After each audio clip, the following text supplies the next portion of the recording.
And I would like to present you Miss Melissa Bradley, who is from the country of Belize. She has a master's degree in educational leadership and is currently completing her PhD. So she's also a published author and artist. So I now present to you Miss Melissa Bradley. The leader in me.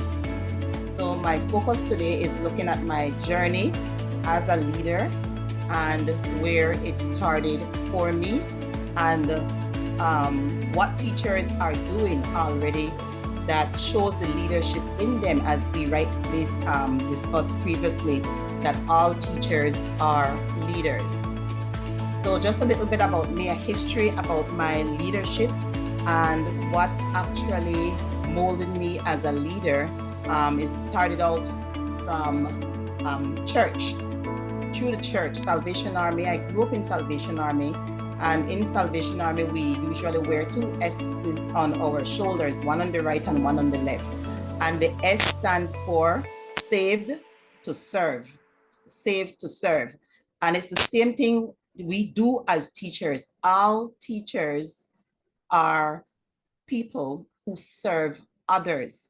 And so one of the things that we look at, we find out that the best type of leaders in any society, in any school, are the leaders who serve other people. And so this is what we do naturally. And I'm glad that I was brought up in the church environment that really molded me into the person I am today. And if you see, my leadership started all the way back from church in the youth group, and also in high school, where I was also president of my of the Interschool Christian Fellowship. This is a regional group as well. I am alumni president for Nazarene High School and for the University of North Florida, Belizean Ospreys. I am the union representative to for my school, to the Belize National Teachers Union. I'm also an executive member for the National Teachers Union in Belize, head of department for the civics department at my school, Edward Pierre High School, one of the best institutions in Belize, high school, one of the leading high schools in Belize as well. Many club supervisors over the years. I've supervised many clubs. I am also a board member for a high school in Belize, and I am on numerous committees. People often ask me, how do I juggle my time? And I keep telling them, I have been this way ever since I was 14. I do not know how not to be busy. So it's a natural part of my life. When I have nothing to do, it feels like my life is wasting away. So my presentation is very short because I really want to focus on what teachers are already doing that makes them leaders. As we said before, and I'm repeating this, because as teachers need to be reminded that the role they play in the classroom or in the school, the name that is given to them, teacher, represents leader or leadership. So I have two quotes here that I quickly want to read. And these quotes are very important for me because it reminds me of the type of leader that I am and that I appreciate in other people.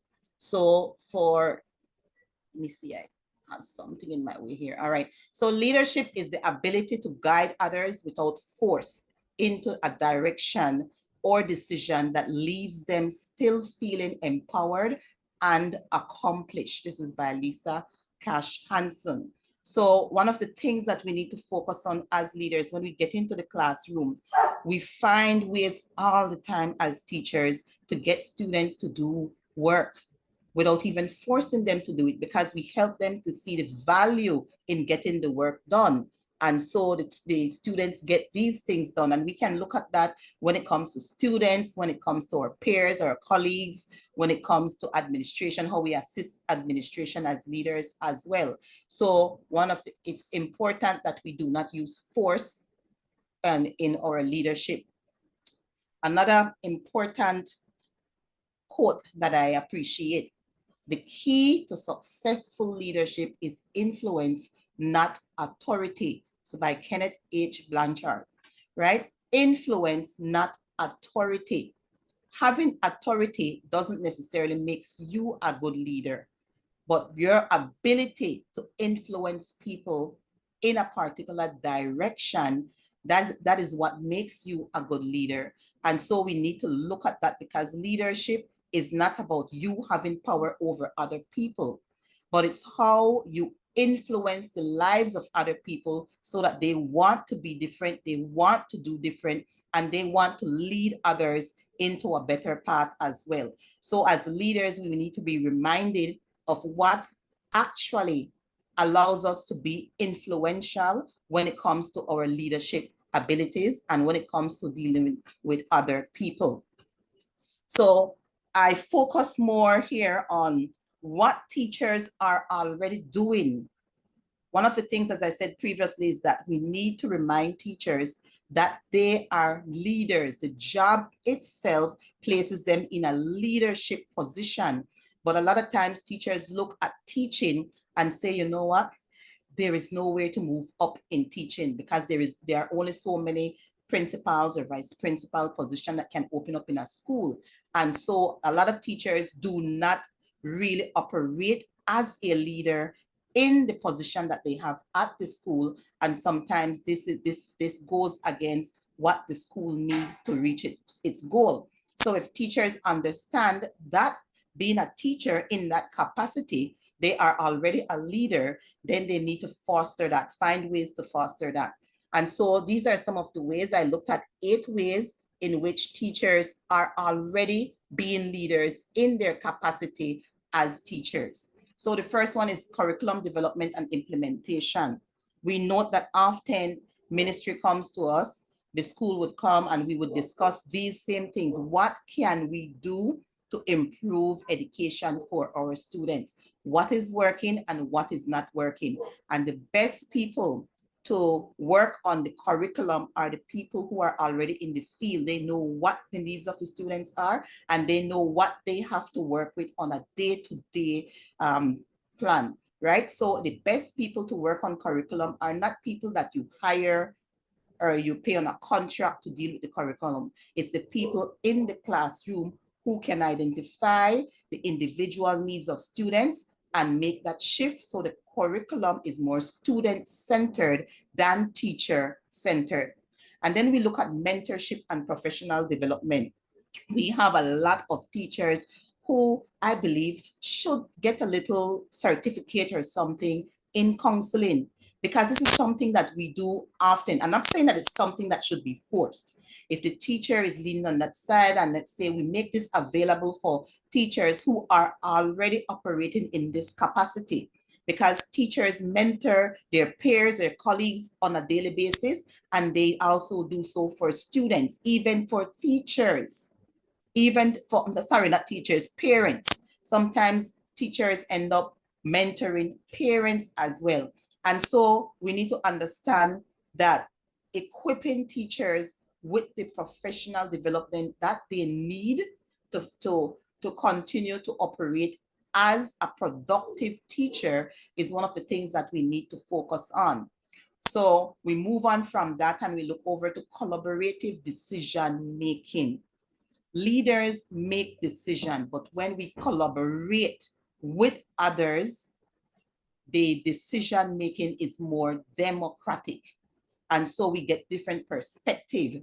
We look at different ways of doing maybe the same thing, but sometimes we get better ways of getting it done. And we can reach a larger group of people or a larger population if we listen to the views of others and we collaborate in any type of activity or project that we want to complete. So collaborative decision making, all of these, if we look back at them, I know teachers can look back at these and be like, oh yes, I have been involved in all of these. And so you are a leader. We are leaders in our right. And it's only necessary that these are identified so that teachers don't just say that, oh, I'm just a teacher, because that's the thing that happens here a lot in Belize. I'm just a teacher. I have an HOD, I have a vice principal, I have a principal. And for schools that have a larger population, they have 2 principals, one responsible for academics and another principal responsible for discipline. And so when it comes to leadership in the school, the focus is on administration. When the teachers need to understand that without them, an administration cannot run effectively, because they are the ones within the classroom who knows what is going on and who can bring ideas to administration so that administration can maybe look at ways they can improve the schools.